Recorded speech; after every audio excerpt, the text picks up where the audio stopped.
So primarily, one of the things that Canada was really active in was that the Canadian Border Services Agency, or the CBSA, was in fact aware that a pandemic had broke out in Wuhan, and they were also pretty active in raising awareness within its own citizens.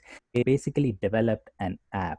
The privacy was protected, saying that the COVID alert does not use GPS, it does not track your location, there is no personal information, there's no health information, and there's no health information about anyone. Sweden is presented as kind of this outlier. Schools remained open for all kids under age 16. Bars, restaurants, gyms, all of those remained open. The idea was they were going to try to go after herd immunity, and herd immunity is kind of this concept in epidemiology that if a certain large enough percentage of the population has antibodies to a virus, you'll stop community spread. You kind of read the coverage of how Sweden responded, and some people think this herd immunity strategy caused a lot of deaths. But in reality, if you kind of dig into the numbers a little bit more, no different than any other country, it was people over the age of 80 that were really dying from this disease. So it accounts for 2/3 of their deaths. You could see that the total number of death so far since the beginning of the pandemic is 27, which is quite impressive considering the total number of population as well as the infection. I went through 14 days of quarantine at a hotel, and I could tell that they really made an effort to check on me. There were phone calls, video calls, there were physical checking by officers. They would come and knock on my hotel room doors.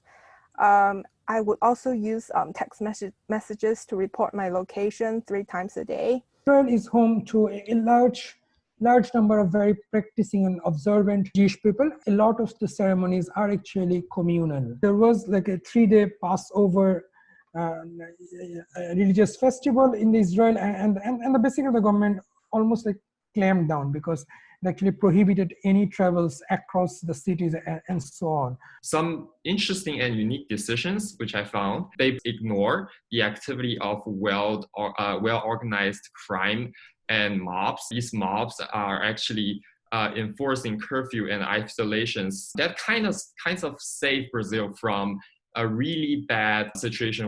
New Zealand is a predominantly self-sufficient economy. They also have geographic isolation from other countries. So whereas in the United States, you have the Alaska loophole where people can get into Canada and spread the disease that way by saying, oh, I'm just going to Alaska. You don't really have that in New Zealand, which is separate from everything else.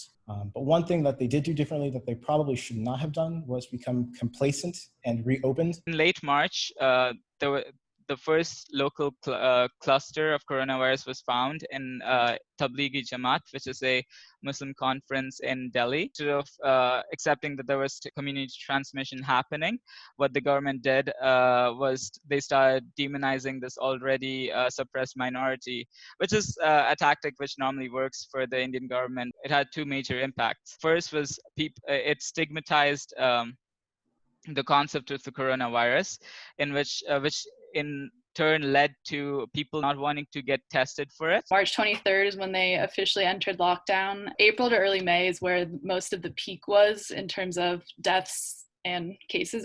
In focusing so much of their attention to the NHS and the hospitals, they kind of neglected the elderly patients in the care homes.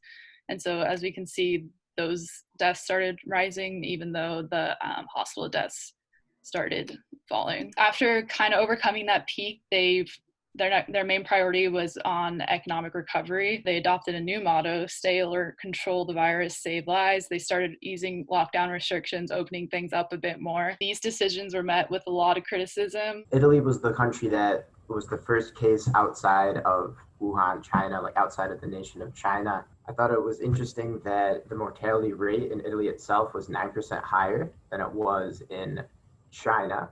Another thing that could be contributing to the fact that the mortality rate is so high in Italy is the fact that the population itself is older. 23.1% of the population was above 80.